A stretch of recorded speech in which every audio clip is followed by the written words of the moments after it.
بسم الله والصلاة والسلام على رسول الله وعلى آله وصحبه أجمعين فأعوذ بالله من الشيطان الرجيم بسم الله الرحمن الرحيم إذا جاءك المنافقون قالوا نشهد إنك لرسول الله والله يعلم إنك لرسوله والله يشهد إن المنافقين لكاذبون رب اشرح لي صدري ويسر لي أمري واحلل عقدة من لساني يفقهوا قولي آمين يا رب العالمین۔ پچھلی نشست میں آپ نے ذکر کیا تھا کہ صفوان ابن المعطل السلمی ثم الذکوانی انہوں نے آگے سے اونٹ پکڑا ہوا ہے اور عائشہ رضی اللہ تعالیٰ عنہا اونٹ پر سوار ہیں اور وہ اب فوج کی طرف واپس آ گئی ہیں۔ میں نے آپ سے ذکر کیا تھا کہ اس کے بعد میں آپ سے ایک سائٹ کا ذکر کروں گا جس کا اس سے تعلق ہے اور آگے بڑھنے سے پہلے اس کو سمجھنا بہت ضروری ہے۔ ٹھیک ہے، رسول اللہ صلی اللہ علیہ وسلم مدینہ آنے سے پہلے مکے میں ہوا کرتے تھے، اور جس زمانے میں وہ مکے میں تھے مدینے کا نام مدینہ نہیں تھا، مدینہ کا نام اصل میں یثرب تھا، یثرب اس شہر کا نام تھا۔ اس شہر میں 14 ڈسٹرکٹ سمجھ لیں، 2 بڑے بڑے قبیلے تھے، اوس اور خزرج، اور ان کے بھی سب قبیلے تھے، یعنی ان کے ایک چھوٹے چھوٹے ڈسٹرکٹ تھے دونوں کے درمیان، کہہ لیں تقریباً 14 ڈسٹرکٹ تھے، اور ہر ڈسٹرکٹ کا اپنا ایک سپرنٹینڈنٹ یا ایک گورنر ہی کہہ لیں، ہر ڈسٹرکٹ کا اپنا ایک گورنر۔ تو یہ مدینہ کے جو 14 ڈسٹرکٹ تھے، مسئلہ یہ تھا کہ ان 14 کے 14 کو اگر اکٹھے ہو کر کوئی فیصلہ کرنا ہے تو ہوتا یہ کہ 14 لوگ اگر ڈسٹرکٹ میں ہیں، 14 گورنرز ہیں تو 14 رائے ہیں، ایک بات پر سب کا اتفاق ہونا بڑا مشکل ہو گیا تھا۔ تو انہوں نے آپس میں فیصلہ کیا کہ ہمیں آپس میں ایک لیڈر چوز کر لینا چاہیے، جس طرح آج کل پریزیڈنسی ہوتی ہے، اس زمانے میں بادشاہت تھی، ہمیں آپس میں ایک کو بادشاہ چن لینا چاہیے تاکہ تمام فیصلے شہر کے تمام ڈسٹرکٹس 14 کے 14 مل کر ایک انسان کے اس کو یونانیمسلی ووٹ ہو جائے نا۔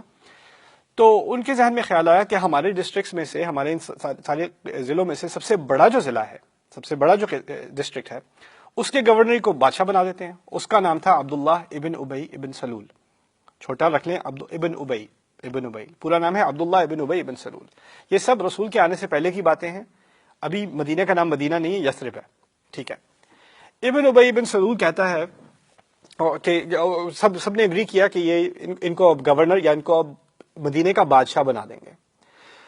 اچھا، ان کی انوگریشن ڈیٹ بھی طے کر لی ان صاحب کی، ان کے لیے باقاعدہ تخت بنایا گیا، گانے تیار ہو رہے ہیں، کھانے تیار ہو رہے ہیں، یعنی پوری ایک سیریمونی ہونی ہے، اس کے بعد سے ان کو بادشاہ مقرر کیا جائے گا۔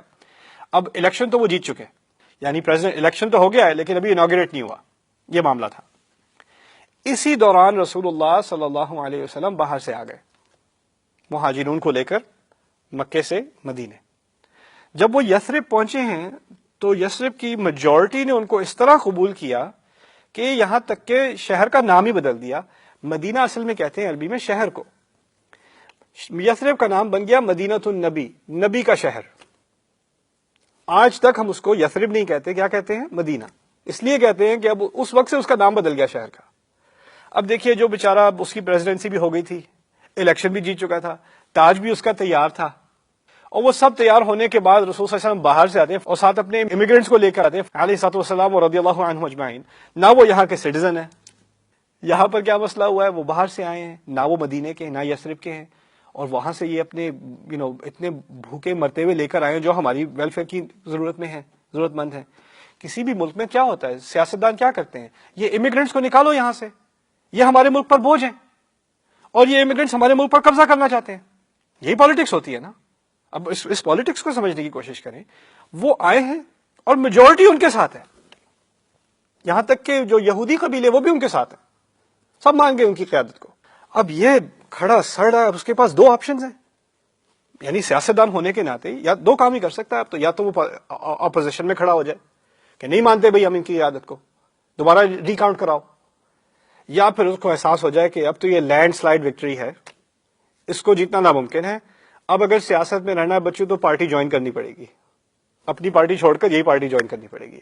تو سیاست کی مصلحت دیکھتے ہوئے اس نے فیصلہ کیا کہ وہ بھی مسلمان ہو جائے، اپنے مسلمان ہونے کا اعلان کر دے اور رسول صلی اللہ علیہ وسلم کے پاس چلا جائے۔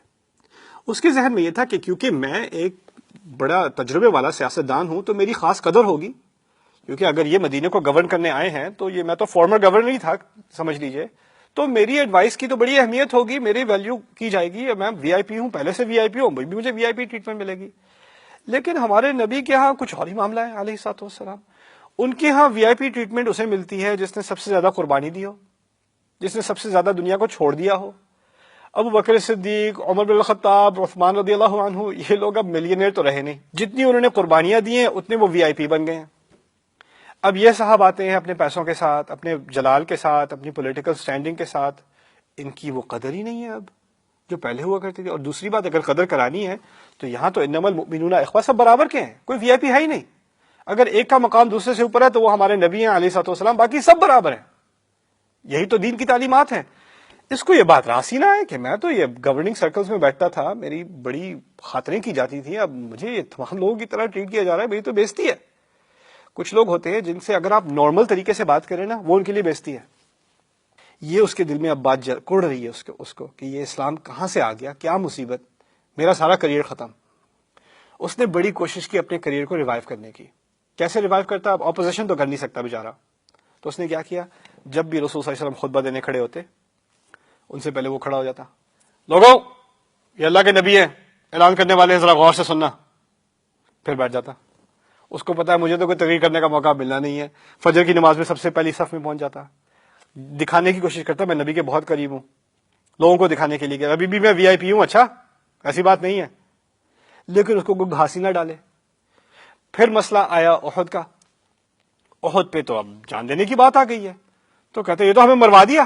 تو اس نے اس کے جو کچھ ساتھی تھے ان سب کو کنونس کر کے, یعنی ہماری فوج تھی 1000 کی تعداد میں, اس کی تقریباً 1/3 کو وہ واپس لے آیا, یعنی بیٹل فیلڈ چھوڑ گیا. تو ٹریزن کہتے ہیں, اسے غداری کہتے ہیں. جب واپس آیا تو رسول صلی اللہ علیہ وسلم پر آیات نازل ہوئی, یہ احد کے بعد کی باتیں ہیں. رسول صلی اللہ علیہ وسلم پر آیات نازل ہوئی احد پہ جو یہ معاملہ ہوا تھا نا ان لوگوں کی غداری کا, وہ خطبے کے دوران رسول نے وہ آیات سنائی. یہ بیٹھا تھا کہاں اپنی شکل دکھانے کے لیے, پہلی صف میں. سنتے کے ساتھ ہی ایسا غصہ آتا ہے اسے, اٹھ کر خطبے کے دوران مسجد سے باہر واپس. لوگ مسجد میں داخل ہو رہے ہیں, یہ مسجد سے باہر جا رہے ہیں دھکے مار کے لوگوں میں. پھر بھی کوشش کرتا تھا جہاں چاہے کہ کسی طرح رسول کو امپریس کر دے. اب یہ بنی مصطلق کی بات آتی ہے. بنی مصطلق ہم گئے تو اس نے سوچا یہ لوگ تو ویسے آسانی سے جیت جائیں گے, ہمارے نمبرز بھی زیادہ ہیں, وہ لوگ ویسے بھی فورس کم ہے, اور جب جنگ جیتنے کے بعد جب ڈسٹریبیوشن ہوتی ہے نا غنیمت کی, مال غنیمت کی, تو مجھے بھی کچھ مل جائے گا. تو میں ایسا کرتا ہوں, میں فوج کے سب سے پچھلے حصے میں شامل ہوتا ہوں, سب سے دور اس کا کیمپ, یعنی سب سے آگے نبی علیہ الصلوۃ والسلام, سب سے رسکی جگہ پہ نبی علیہ الصلوۃ والسلام اور ان کے ساتھ جو ہیں, اور سب سے پیچھے آخر میں جان بوجھ کر یہ صاحب, تاکہ لڑنے کو بھی آئیں تو شاید مجھے لڑنے کی تو نوبت ہی نہ آئے, لیکن جب مال غنیمت کی بات آئے گی تو میں ہاتھ اٹھا لوں گا. اس سلسلے میں یہ بنی مصطلق میں جو جب بھی سفر کی بات ہو رہی تھی نا, اس میں بھی یہ ساتھ تھا.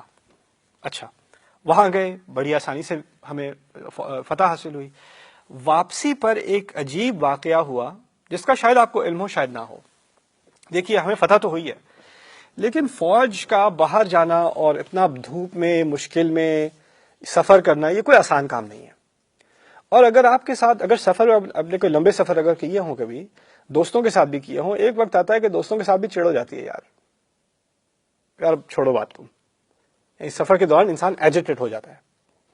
ہوا یہ کہ رستے میں کہیں رکے تھے ایک نہر, ایک کنویں پر. صحرا میں تو بس کنویں پہ ہی رکنا پڑے گا نا, وہاں کنویں پہ رکتے ہیں. لمبی لائن لگی ہوئی ہے صحابہ کی, مہاجرون بھی ہیں انصار بھی ہیں. اگر آپ کو مہاجرون انصار کا علم نہیں ہے کوئی بات نہیں, میں تھوڑی سی بات بتا دیتا ہوں. مہاجرون وہ لوگ جو مکے میں ہوا کرتے تھے اور سب چھوڑ چھاڑ کر نبی کے ساتھ مدینے آ گئے. انصار وہ لوگ جنہوں نے ان کی مدد کی, مدینے کے رہنے والے. اس طرح سمجھ لیجئے کہ لائن میں کچھ لوگ مکے والے اور کچھ لوگ مدینے والے, ٹھیک ہے. اب وہ لائن میں کھڑے ہیں, کافی دیر انتظار کر رہے ہیں, ایک ہی کنواں ہے. اب وہ کھڑے کھڑے ایجیٹیشن ہو جاتی ہے.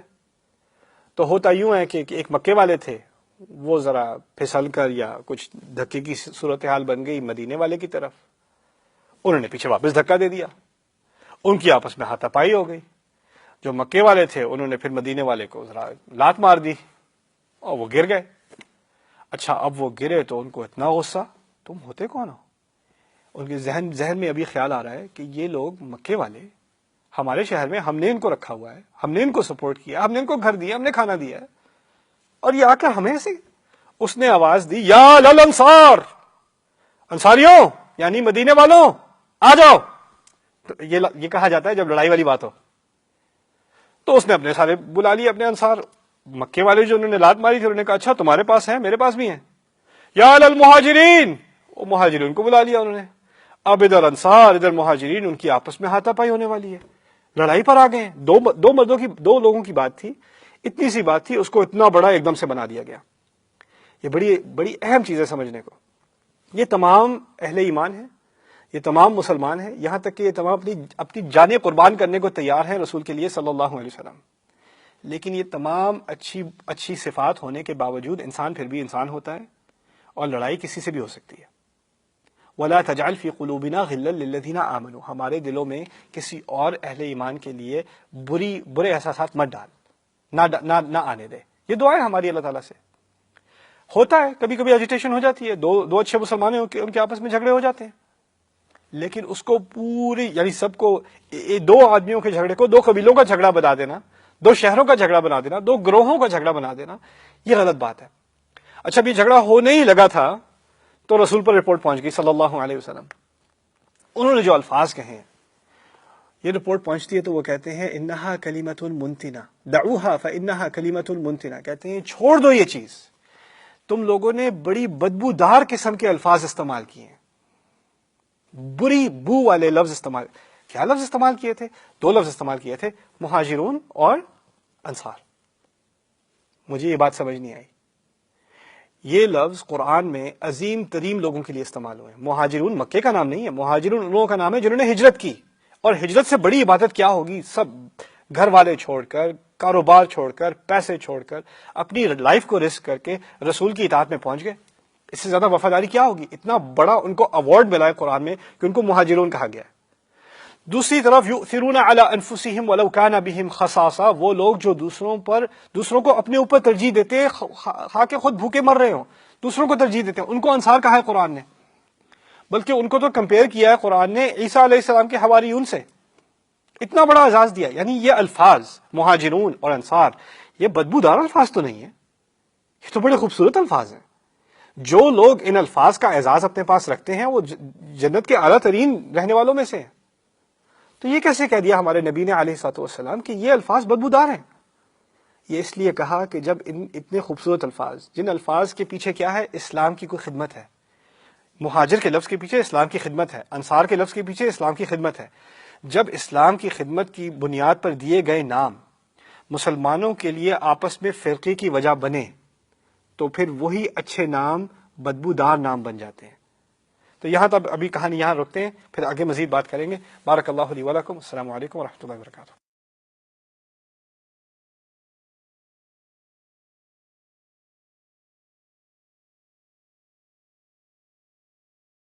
بسم اللہ والصلاة والسلام علی رسول اللہ وعلی آلہ وصحبہ اجمعین۔ اب بنی مصطلق کی طرف رسول صلی اللہ علیہ وسلم کا قافلہ نکلا ہے، واپسی پر ایک کنویں پر کوئی جھگڑا ہو گیا ہے، رسول صلی اللہ علیہ وسلم نے اس جھگڑے کو ختم کرا دیا ہے، لیکن اس موقع کا فائدہ اٹھاتے ہوئے اس پوری فوج میں ایک انسان ایسا ہے جس کے دل میں ابھی بھی سیاست کا زہر ہے اور وہ چاہتا ہے کہ اس کا فائدہ اٹھائے۔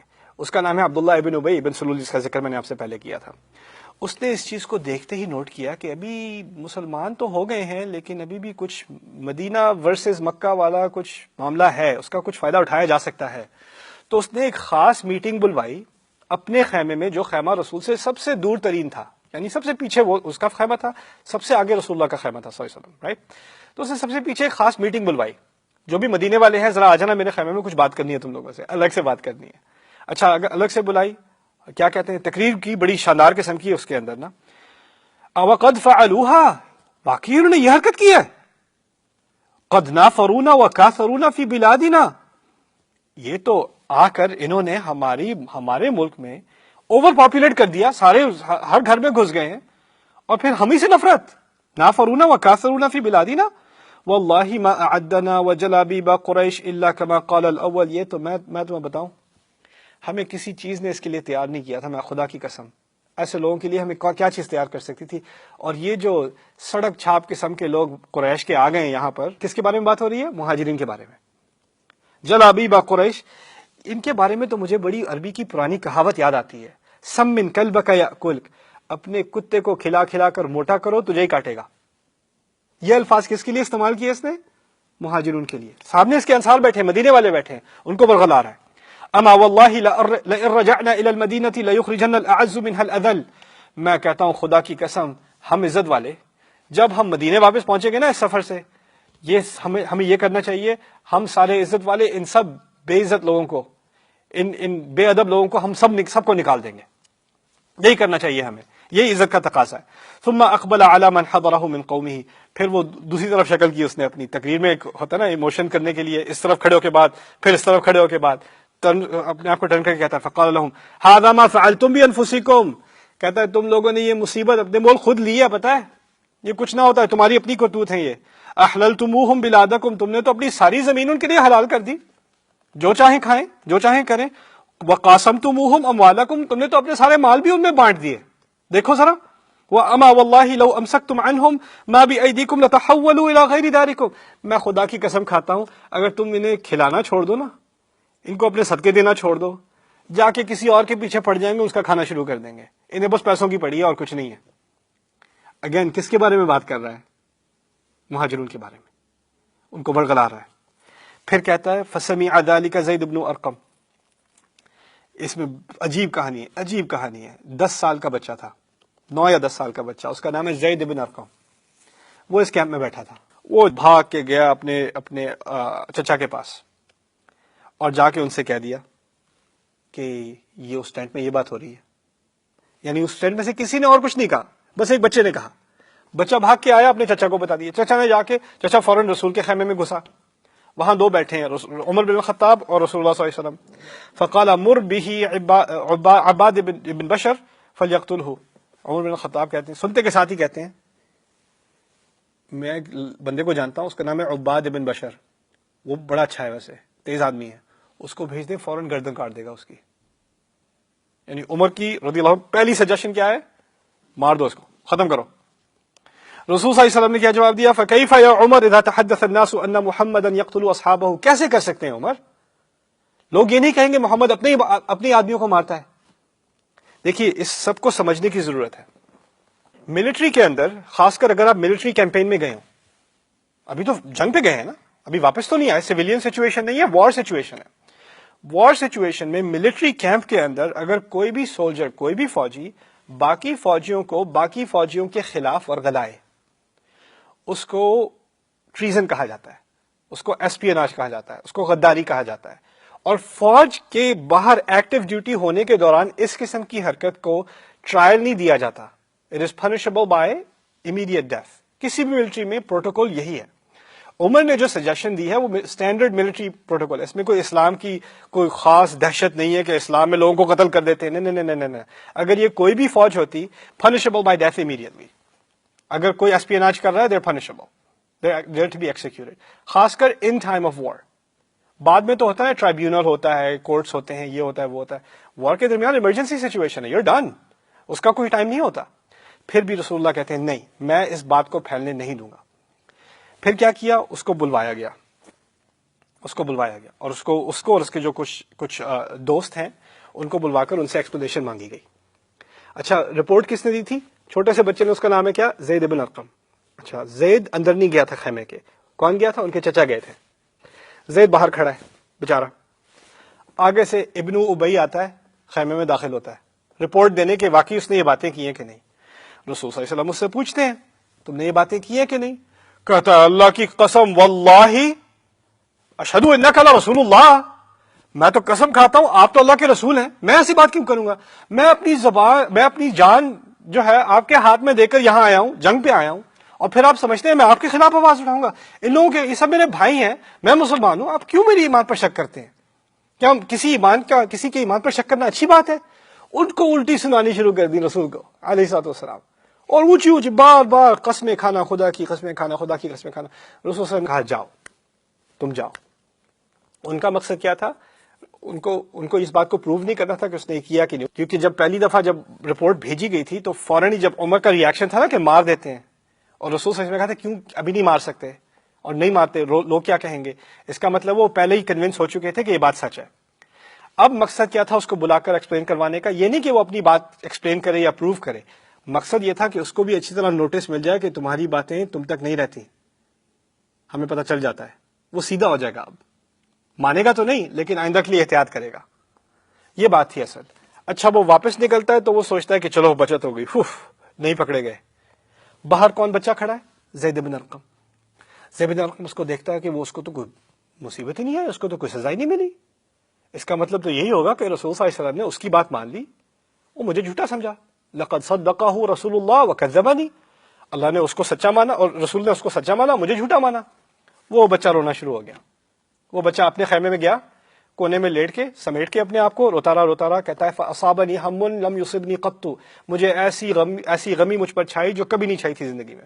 بچہ وہ رو رہا ہے. کچھ لمحوں بعد ایک صحابی اس بچے کے پاس آتے ہیں، کہتے ہیں تمہیں رسول اللہ نے بلایا ہے صلی اللہ علیہ وسلم. کسی نے رسول اللہ کو یہ نہیں بتایا تھا کہ یہ بچہ رو رہا ہے، کسی کو یہ نہیں بتایا تھا کہ اس بچے کے دل میں یہ خیال ہے. وہ تو اپنے اندر ہی کڑ رہا تھا، رو رہا تھا کونے میں جا کر. کہاں سے پتہ نہیں اس کو خبر آئی کہ رسول بلا رہے ہیں تمہیں. رسول صلی اللہ علیہ وسلم اس کو بلائے، اپنے ساتھ بٹھایا، گھٹنوں سے گھٹنے چھوئے، اس کی ران پہ ہاتھ رکھے ایسے، اور پھر اس کو سورۃ المنافقون پوری سنائی. 11 آیات ہیں سورۃ المنافقون کی پوری سورت سنائی. اور اس میں شروع ہوتی ہے بات اذا جاءک المنافقون قالوا نشهد انک لرسول اللہ. جب منافق آپ کے پاس آتے ہیں تو گواہی دیتے ہیں کہ آپ اللہ کے رسول ہیں. اللہ بہتر جانتا ہے کہ آپ ان کے رسول ہیں، لیکن اللہ خود گواہی دیتا ہے کہ منافق جو ہیں یہ جھوٹ بول رہے ہیں. اور یہی منافق ہیں جو کہتے ہیں کہ جب ہم مدینے واپس جائیں گے تو عزت دار بے عزت لوگوں کو نکال دیں گے. یہی کہتے ہیں کہ رسول پر اور ان کے ارد گرد جو ہے ان پر خرچ نہ کرو. جو الفاظ زید بن ارقم نے آ کر رپورٹ کیے تھے نا، وہی الفاظ اب سورۃ المنافقون کا حصہ بن گئے. اور یہ سورت رسول صلی اللہ علیہ وسلم نے کسی اور کو سنانے سے پہلے اس بچے کو سنائی، اس کا دل رکھا پہلے، اور پھر کہا لقد صدقک اللہ، اللہ نے تمہاری بات کو سچا مانا. اب اس واقعے کے بعد یہ سورت پورا کیمپ شروع سے آخر تک پورا کیمپ یہی سورت یاد کی جا رہی ہے، پڑھی جا رہی ہے، اس کی تلاوت ہو رہی ہے. اور کون سن رہا ہے بار بار اس کی تلاوت؟ عبداللہ ابن ابی ابن سلول، جو پہلے ہی جل رہا تھا، سڑ رہا تھا، جس نے پہلے ہی سازش کی تھی مسلمانوں کو آپس میں ورغلانے کی. اب وہ سب سے ہٹ کٹ کے بالکل پیچھے آخر میں کیمپ کے بیٹھا ہوا ہے اور سوچ رہا ہے اس رسول نے اور اس قرآن نے جو میری بےزتی کی ہے، میں نے کسی نہ کسی طرح بدلہ لینا ہے. میں قسم کھاتا ہوں میں نے بدلہ لینا ہے. اور وہ بیٹھا ہے پیچھے سب سے الگ ہو کے. اب میں واپس آپ کو اس طرف لاتا ہوں جس کی اصل بات ہو رہی ہے، اور وہ ہے ہماری ماں عائشہ رضی اللہ تعالی عنہا، کہ وہ صفوان ابن المعطل السلمی ثم الذکوانی من وراء الجیش، وہ جو آ رہے تھے ینطلق بی الراحلہ، وہ اونٹ کو لے کر آ رہے ہیں، وہ اونٹنی پر سوار ہیں، ان کے ہاتھ میں رسی ہے اور دن کا ٹائم ہے، بریک ہوئی ہوئی ہے، اور وہ کیچ اپ ہو گئے، وہ پہنچ گئے آرمی تک. اب دیکھیے وہ آرمی تک جب پہنچے ہیں، سوچنے کی کوشش کیجئے، کیا وہ آرمی کا پہلا سامنے ان کو ملے گا یا ان کا پچھلا ملے گا نا؟ پیچھے سے آ رہے ہیں، اور سب سے پیچھے کون بیٹھا ہے؟ عبداللہ ابن ابی ابن سلول. اگلے الفاظ ہماری ماں عائشہ کے کیا ہے؟ کہتی ہیں فَهَلَكَ مَنْ هَلَكَ، جو مر گیا کئی عرصہ پہلے جو مر چکا، میں تو کہتی ہوں وہ پھر مرے پھر مرے پھر مرے. وَكَانَ الَّذِي تَوَلَّى الْإِفْكَ عبد اللہ ابن ابی ابن سلول، اور جس نے یہ تمام سازش میرے خلاف کھڑی کی، تہمت میرے خلاف لگائی، افک، جس کے بارے میں انشاءاللہ اس لفظی تشریح کروں گا بعد میں، جس نے اس افک کی واقعی پوری ذمہ داری اٹھائی، جس نے یہ کام شروع کیا، وہ تھا ایک مرد جس کا نام ہے عبداللہ ابن ابی ابن سلول. پیچھے بیٹھا سڑ رہا ہے، وہاں سے ہماری ماں آ رہی ہیں، صفوان سامنے ہے، وہیں سے دیکھ کر یہ کیا ہوا؟ کچھ روایت میں کچھ بھی نہیں کہا، بس اشارہ کیا. اچھا دیکھیے، الزام لگانے کے لیے الزام کے الفاظ استعمال کرنا ضروری نہیں ہے. آپ اس طرح سمجھ لیں کہ آپ جب پانی کے اندر ایک پتھر پھینکتے ہیں تو اس کی ریپلز ہوتی ہے نا، آپ نے بس ایک کنکر پھینکنا ہے، باقی جو ہوگا وہ تو آپ کہیں میں نے تھوڑی کیا ہے، میں تو صرف کنکر پھینکا ہے. اسی لیے قرآن بعد میں تعبیر استعمال کرے گا یرمون المحصنات، جو عزت دار عورتوں کی طرف کچھ چیز پھینکتے ہیں. یعنی کھل کر یہ نہیں کہا یتہمون المحصنات، عورتوں پر الزام لگاتے ہیں، عزت دار لوگوں پر الزام لگاتے ہیں. الزام نہیں لگایا، بس اشارہ کیا، دیکھیں ذرا کچھ سننے میں بس عجیب ہی ہے، کچھ لگتا نہیں تمہیں کچھ گڑبڑ؟ ابھی خیر چلو میں کیا کہوں، کیا کہہ سکتے ہیں میں بھی کسی کی زندگی خراب ہو جائے کسی اتنے سے جملے کہنے میں. تو ان پر لعنت بھیجی ہے انہوں نے کہ اس نے یہ بات شروع کی. اب دیکھیے جب وہ بات ایک دفعہ شروع کر دی جائے تو اس کو روکنا تو ناممکن ہوتا ہے، اور پھر جہاں وہ پہنچتی ہے اس میں مزید مسالہ لگتا ہے، مزید بڑا ہوا ہوتا ہے، مزید لوگ اپنی امیجنیشن استعمال کرتے ہیں. میں نے تو سنا یہ بھی ہوا تھا، یہ بھی ہوا تھا، یہ بھی ہوا تھا. دیکھیں میں عرصہ ہو گیا، 15 سال پہلے کی بات ہے، 16 سال پہلے کی بات ہے، میں سائیکالوجی کا اسٹوڈنٹ تھا. تو کمیونیکیشن سائیکالوجی میں ہم ایک ایکسپیریمنٹ پڑھتے ہیں کہ آڈیٹوریم میں 300 لوگ ہیں، ٹھیک ہے؟ 300 لوگ میں پہلے اسٹوڈنٹ سے ٹیچر نے کہا پہلے اسٹوڈنٹ سے دوسرے اسٹوڈنٹ کے کان میں کچھ کہہ دینا، اور دوسرے سے کہا یہی بات تم اگلے کے کان میں کہہ دینا، اور پھر وہی اگلے کے کان میں، یہاں تک کہ 300 تک بات پہنچ جائے. پہلے سے کہا تھا باب پنچڈ جو، باب نے جو کو مکہ مارا، اتنی سی بات تھی. آخری والے سے پوچھا تم نے کیا سنا تھا اپنے کان میں؟ اس نے کہا باب killed Joe's family and burned the whole village. باب نے جو کو قتل کیا اور پورا گاؤں جلا دیا. جان بوجھ کر کسی نے نہیں کیا. ہر ایک نے اگر 1% بھی اضافہ کیا ہو تو وہ 1% سے 2% سے 3% سے 300% تو ہو گیا نا، اضافے تو ہو گئے نا. یہی ہوتا ہے یہ قیلا وقال جسے کہا جاتا ہے، سنی سنائی بات آگے کرنا. انسان کو احساس بھی نہیں ہوتا کہ اس نے کچھ اس میں ملا دیا ہے، پھر اگلے انسان کو بھی احساس نہیں ہوتا اس نے کچھ اور ملا دیا اور کچھ اور ملا دیا، اور پھر بات ایسے پھیل جاتی ہے. پھر پتہ کیا ہوتا ہے، پھر وہ سچ بن جاتی ہے. اور پھر کیسے سچ بن جاتی ہے؟ لوگ کہتے ہیں یہ تو سب کہہ رہے ہیں، میں تھوڑی کہہ رہا ہوں اکیلا، یہ تو سارے ہی کہہ رہے ہیں، سچ کیسے نہیں ہے؟ اگر سارے کہہ رہے ہوں تو کیسے جھوٹ ہو سکتی ہے؟ اسی کو کہتے ہیں افک، اسی کو کہتے ہیں ٹیڑھ. اصل میں افک ہے ٹیڑھ. بات سیدھی کرنی تھی، اس میں تھوڑا سا آپ کے لہجے میں، آپ کی نیت میں، آپ کے الفاظ میں تھوڑی سی کجی آ گئی، وہ کجی بڑھتی چلی جائے گی یہاں تک کہ بات وہاں پہنچ جائے گی جہاں جس کا کوئی تعلق ہی نہیں حقیقت سے. لیکن سارے ایسے مان لیں گے جیسے حقیقت ہے، اس پہ تو پورا سب کا اتفاق ہے، سبھی جانتے ہیں، یہ تو سبھی جانتے ہیں. یہ ہے حقیقت افک کی. بارک اللہ لی ولکم. السلام علیکم ورحمۃ.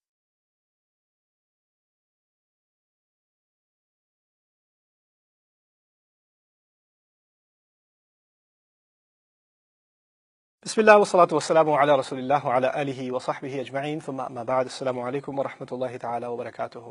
قصہ یہاں تک پہنچا تھا کہ عائشہ رضی اللہ تعالیٰ عنہ اب مدینے کی طرف یعنی فوج کی طرف واپس آ چکی ہیں. دور سے نظر پڑی ہے عبداللہ بن ابی کی، اور اس نے ایک آگ سی شروع کر دی ہے، چنگاری اس نے جلا دی ہے. اب آگ خود سے پھیلے تو پھیلے. اس وقت کی بات، اب یہ تو 50 سال بعد کی بات ہے نا جب وہ بتا رہی ہیں. اس وقت کی بات یہ تھی کہ ان کو کوئی علم نہیں تھا کہ کوئی اسکینڈل بھی شروع ہوا ہے. ان کو کوئی علم نہیں تھا کسی نے کوئی الٹی سیدھی بات کی ہے. وہ تو بس خاموشی سے آئیں اور انہوں نے واپس جوائن کر لیا. کہتی ہیں فقدمنا المدینہ فاشتکیت شہرا، میں مدینے واپس پہنچ گئی، ہم سب واپس پہنچ گئے، اور میں بہت ہی بیمار ہو گئی ایک پورا مہینہ. اصل میں ہماری ماں اتنی بیمار ہو گئی تھیں کہ وہ بستر سے بھی اٹھ بھی نہیں سکتی تھیں. حین قدمت شہرا والناس یفیضون فی قول اصحاب الافک. افاضہ کہتے ہیں عربی میں پانی کے پھیلنے کو، یعنی تعبیر انہوں نے کیا خوبصورت استعمال کی ہے. لوگ جو شروع میں بات پھیلانے والے لوگ تھے ان کا قول لے کر لوگ پانی کی طرح اس کو پھیلا چکے ہیں پورے شہر میں. ہر کوئی بات کر رہا ہے، ہر کسی تک بات پہنچ چکی ہے. انہیں نہیں معلوم کیونکہ وہ بستر پر لیٹی ہے، کوئی خبر نہیں ان کو باہر کیا ہو رہا ہے. اچھا، اب یہ سب ہونے کے بعد لا اشعر بشیء، مجھے تو کسی بری شے کا احساس تک نہیں تھا، مجھے تو بالکل ہی کوئی خبر نہیں تھی کہ کچھ ہو رہا ہے. من ذالک، اس کو پورے میں سے، وَهُوَ يَرِيبُنِي فِي وَجْعِي، لیکن ایک بات تھی جو مجھے ذرا کھٹکا دیتی تھی. ایک چیز تھی جس نے مجھے تھوڑا مشکوک کیا تھا. وہ کیا تھی؟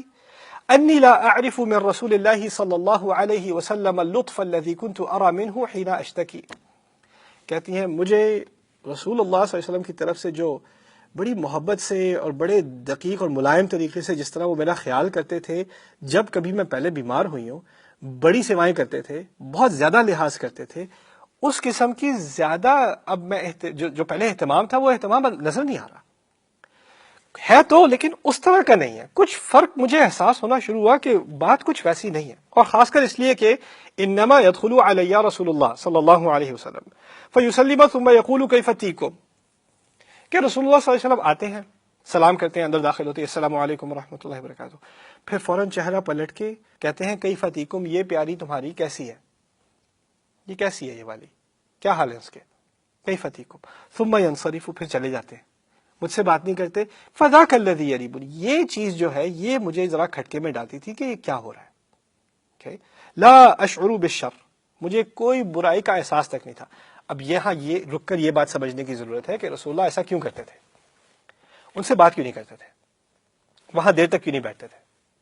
دیکھیے میاں بیوی کا جو رشتہ ہے وہ عجیب ہی رشتہ ہے، لیکن رسول اللہ کا رشتہ علیہ الصلوۃ والسلام ہماری ماں کے ساتھ جو ہے وہ اتنا جڑا ہوا ہے، اتنا قریبی رشتہ ہے کہ اگر وہ ایک لمحہ بھی زیادہ ٹھہریں گے تو ان کو خبر لگ جائے گی کوئی بہت بڑا صدمہ ان کے دل پر ہے، کوئی بہت بڑی تکلیف ہمارے نبی اٹھائے ہوئے ہیں.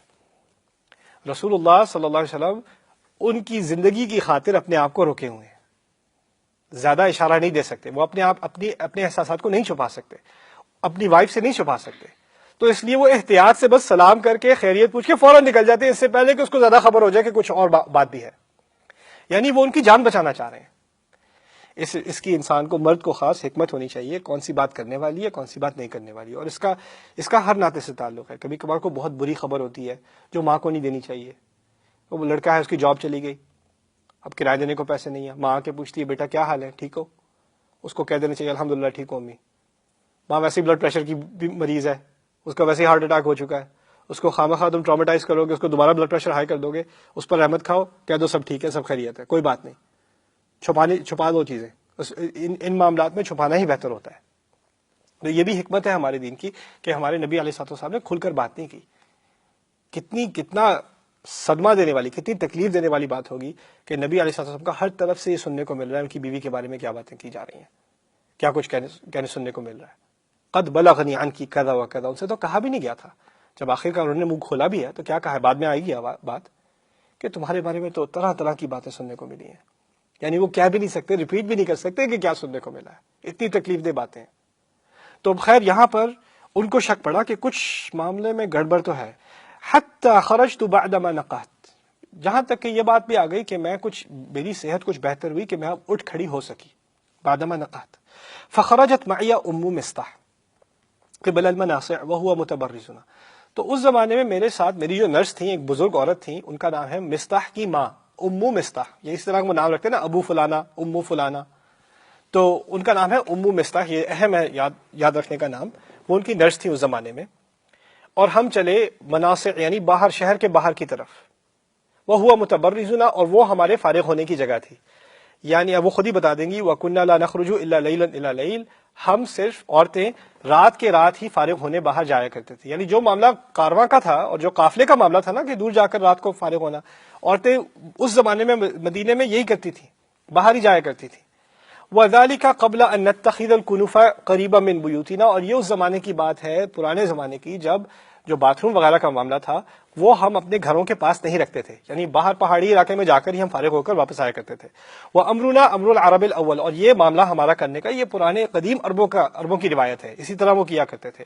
فِي التَّبَرُّزِ، یعنی اپنے آپ کو ریلیو کرنے میں یہی ان کا تھا معاملہ. قبل الغائط فَكُنَّا نَتَأَذَّى بِالْكُنُفِ أَن نَتَّخِذَهَا عِنْدَ بُيُوتِنَا، اور ہمیں بڑی تکلیف ہوتی تھی، ہم اس کو بڑا گھنونی بات سمجھتے تھے کہ ہمارا باتھ روم گھر کے ساتھ ہو.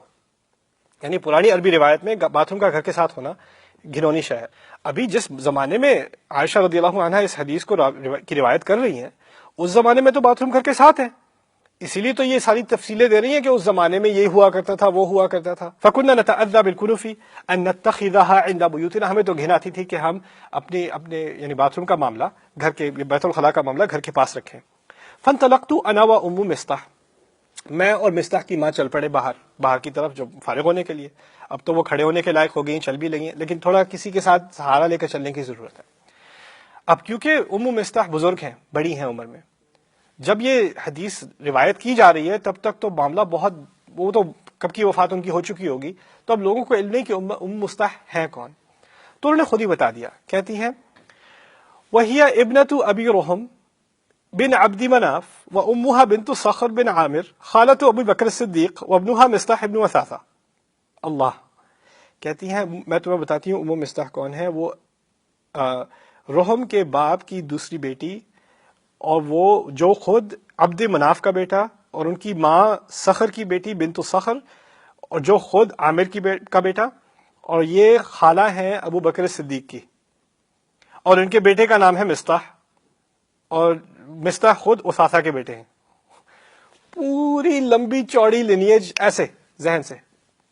هي ابنة ابی رحم بن عبد مناف وامها بنت صخر بن عامر خالة ابی بکر الصدیق وابنها مصطح ابن اثاثہ. یہ ہے ہماری ماں کی میموری. میں نے آپ کو پہلے بھی کہا تھا صفوان کے بارے میں کیا لمبا چوڑا نام، پھر یہاں کیا لمبا چوڑا نام. پھر فاقبلت انا وام مصطح قبل بیتی وقد فرغنا من شأننا، میں اور ام مصطح ہم گھر کی طرف واپس چلے، اب ہم فارغ ہو چکے تھے. فعثرت ام مصطح فی مرتها، مصطح کی ماں اپنے ڈریس پر، اپنے کپڑوں پر تھوڑا سا ٹھوکر کھا کر گری. فقالت تعس مصطح، بوڑھی عورت گرتی ہے زمین پر، ہائے اللہ کہنے کے بجائے، استغفر اللہ کہنے کے بجائے، سبحان اللہ کہنے کے بجائے کیا کہتی ہے؟ لعنت ہو مصطح پہ. مصطح کون ہے؟ ان کا بیٹا.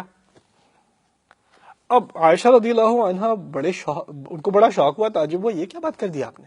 بیسما قلتی، کیا بری بات کی آپ نے، اتسبینا رجلا شہیدا بدرن، آپ واقعی ایسے آدمی کو گالی دیں گی جو بدر کے مارکے میں خود شاہد تھا، خود وہاں پر بدر میں تھا. یعنی انہوں نے نہیں کہا تم اپنے بیٹے کو کیسے گالی دے سکتی ہو، انہوں نے کہا تمہارا بیٹا چھوڑو، وہ تو بدر کے فوجیوں میں سے ہے، اس کو تو یہ اعزاز حاصل ہے، اس کی کیسے تم اس طرح بےزتی کر سکتی ہو. تو وہ کہتی ہیں قالت ایھا انتا الم تسمعی ما قال، ہائے بچی کیا تو نے سنا نہیں کیسی باتیں کر رہا ہے وہ، کیا کیا باتیں کر رہا ہے. اب یہاں پر رک کر انشاءاللہ تعالی ہم تفصیل سے بات کریں گے کہ یہ کیا کہا جا رہا ہے اور کیوں کہا جا رہا ہے، اس سے پہلے کہ ہم دیکھیں کہ ان کے ساتھ ان پر کیا بیتی. بارک اللہ لی ولکم، السلام علیکم ورحمۃ اللہ وبرکاتہ.